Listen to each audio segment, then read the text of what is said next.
প্রখ্যাত বাচিক শিল্পী অনেকক্ষণ ধরে অপেক্ষা করছেন। কৃত্তিকা বিশ্বাস, তাকে মঞ্চে আসতে অনুরোধ করব আবৃত্তি পরিবেশনের জন্য। যখন আমি অঘোর ঘুমে, যখন মধ্যরাত, তখন যাকে স্বপ্নে দেখি তিনি রবীন্দ্রনাথ।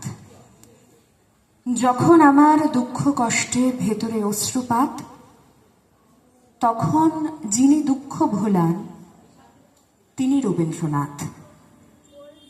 যখন আমি হারিয়ে যাই, কেউ ধরে না হাত, তখন যিনি পৌঁছে দেন তিনি রবীন্দ্রনাথ।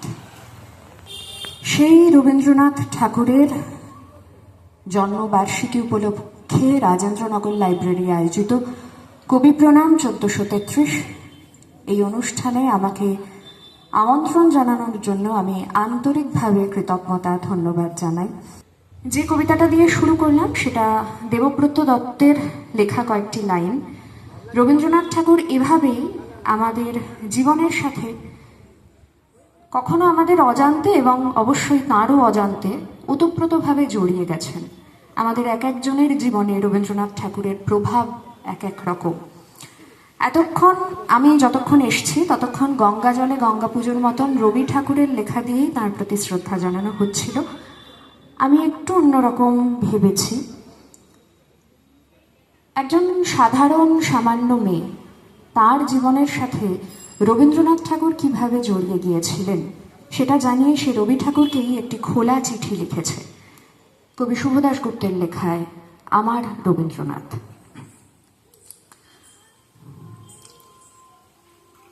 পরমারাধ্য কবি পরেশু, মাননীয় রবীন্দ্রনাথ ঠাকুর মহোদয়, ধরাছোঁয়ার অনেক ঊর্ধ্বে এখন আপনি। আমাদের জীবনের প্রাত্যহিকতায়, কলকাতায় কিংবা বোলপুরের শান্তিনিকেতনে, ইংল্যান্ডে কিংবা মংপুতে কোথাও আর আপনার মানবিক চলাফেরার চিহ্নটুকুও নেই। যে মানচিত্রকে আপনি ভারতবর্ষ বলে ভেবেছিলেন, যে মানচিত্রকে আপনি ভারতবর্ষ বলে দেখেছিলেন, আপনার প্রস্থানের অনতিবিলম্বে সেই মানচিত্র বদলে গেছে অনেকখানি। আপনি লিখেছিলেন পাঞ্জাব, সিন্ধু, গুজরাট, মারাঠা। পাঞ্জাব, সিন্ধু, গুজরাট, মারাঠার সেই দেশে সিন্ধু এখন পরদেশ। সেখানে যেতে গেলে এখন পাসপোর্ট লাগে।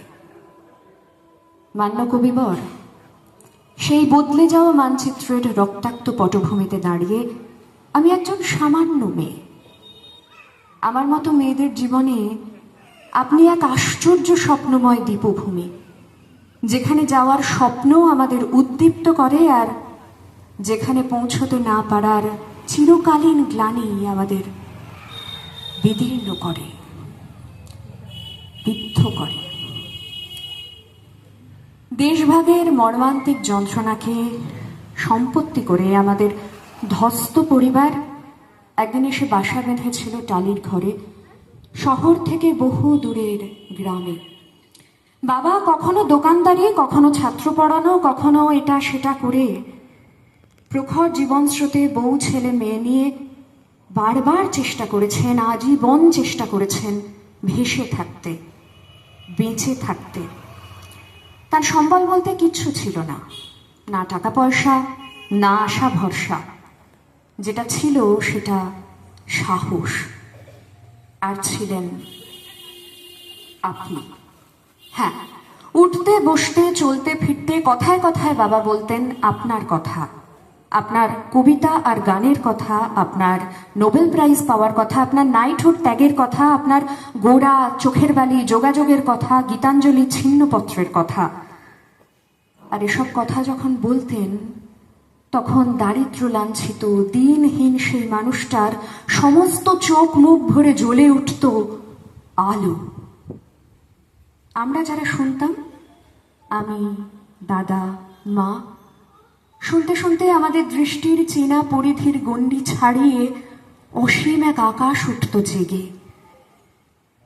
আপনার জানার কথা নয় কবি, আমরা জানি, আমরা দেখেছি অনটন আর নিরুপায় দারিদ্র কি ভয়ঙ্কর শক্তিতে জ্বালিয়ে পুড়িয়ে দিয়েছে আমাদের নিরন্ন জীবনকে। তবু দিনগত পাপক্ষয় রূপান্তে এসে বাবা যখন একটুখানি মাটির দাওয়ায় এসে বসতেন চৈত্রের সন্ধ্যার বাতাসকে কপালে নিয়ে, তখন সেই নুয়ে পড়া দুমড়ে যাওয়া হতমান মানুষটাও কি আশ্চর্য বিশ্বাসে গেয়ে উঠতেন, নাই নাই ভয়, হবে হবে জয়, খুলে যাবে এই দ্বার। সব হারিয়েও বাবার বুক জুড়ে ছিলেন শুধু আপনি। একটা দিনের কথা খুব মনে পড়ে। সেই দিনটা ছিল শ্রাবণের অবিরাম বৃষ্টির একটা সন্ধ্যা। আমাদের ভাঙা ঘরের চাল ফুটো হয়ে ঝরছে স্রোতধারা। আকাশে সেদিন ঘন দুর্যোগ।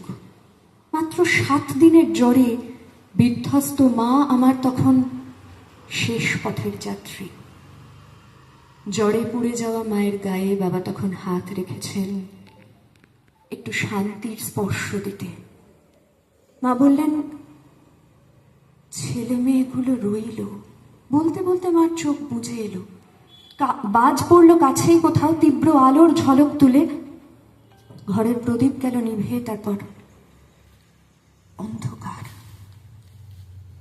তখন সেই শ্মশান লগ্নে বাবা কাঁদছেন আর আবৃত্তি করছেন আপনারই কবিতা, শেষ স্পর্শ নিয়ে যাব যবে ধরণীর, বলে যাব তোমার ধুলির তিলক পড়েছি ভালে, দেখেছি নিত্যের জ্যোতি দুর্যোগের মায়ার আড়ালে, সত্যের আনন্দ রূপ এ ধুলিতে নিয়েছে মূরতি, এই জেনে এ ধুলাই রাখিল প্রণতি। স্বাধীন ভারতবর্ষ। স্বাধীন ভারতবর্ষের মাটিতে অন্যরকম হাওয়া বাতাসে বড় হতে হতে আমার দুরন্ত দামাল দাদা জীবনযুদ্ধে নিজেকে জড়িয়ে নিয়েছিল অনেক অল্প বয়স থেকেই। দাদা আমার নির্ভীক কণ্ঠে গাইত গান, আপনারই গান। সারাদিন হাড় ভাঙা পরিশ্রমের পর ঘরে ফিরে দাদা এক একদিন শোনাতে চাইতো আমায় আপনার কবিতা।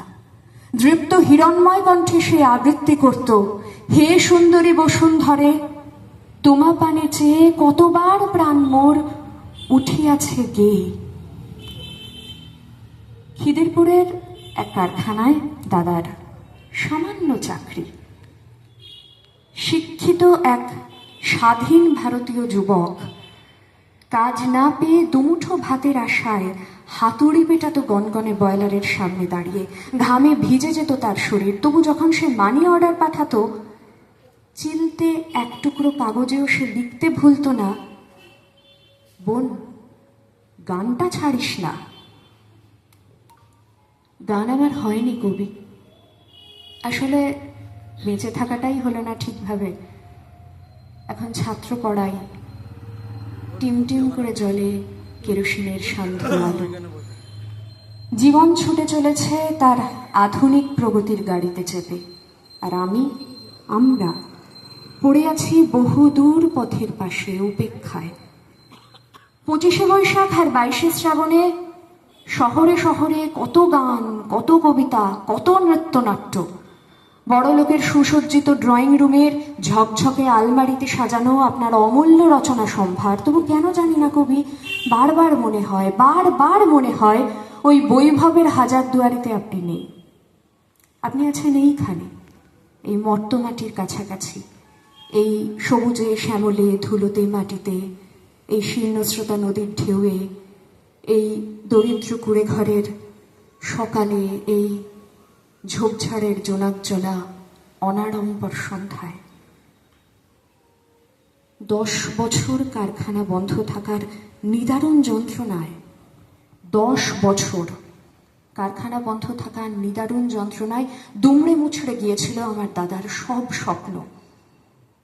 ধীরে অথচ অনিবার্যভাবে দাদা এগিয়ে গিয়েছিল আত্মহননের পথে। কলকাতা থেকে যখন দাদার মৃত্যু সংবাদ এলো, ছুটে গিয়েছিলাম সেখানে। গঙ্গা তীরবর্তী শ্মশানে দাঁড়িয়ে হু হু করে কান্নায় ভিজে যাচ্ছিল আমার বুক। একা, নিজেকে একেবারে একা মনে হচ্ছিল সারা পৃথিবীতে। তখনই আশ্চর্য গোধূলি লগ্নে পৃথিবীর সমস্ত মায়াটুকুকে সাক্ষী রেখে ওপারে দূরে কোথাও বেজে উঠেছিল আপনারই গান।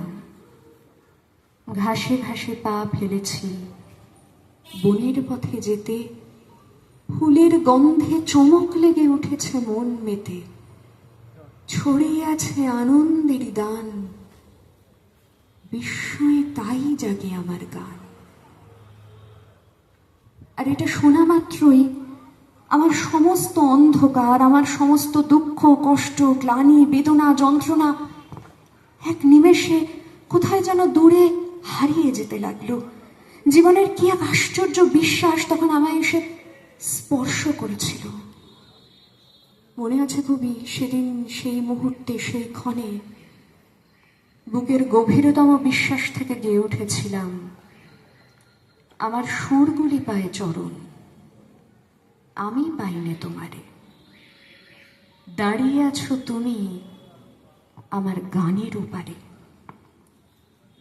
কবি, আজও তুমি আছো, প্রতিদিন আছো এই হতভাগ্য দেশের অগণিত মানুষের চিন্তায়, চেতনায়। আছো প্রতিদিনের দুঃখ সুখের ধস্ত দিনলিপিতে। 25শে বৈশাখ বা 22শে শ্রাবণের শহুরে আড়ম্বরে নয়, তুমি আছো, তুমি থাকবে চিরদিন, চিরকাল। রবীন্দ্রনাথ ঠাকুর ছিলেন, আছেন, থাকবেন চিরদিন, চিরকাল। নমস্কার।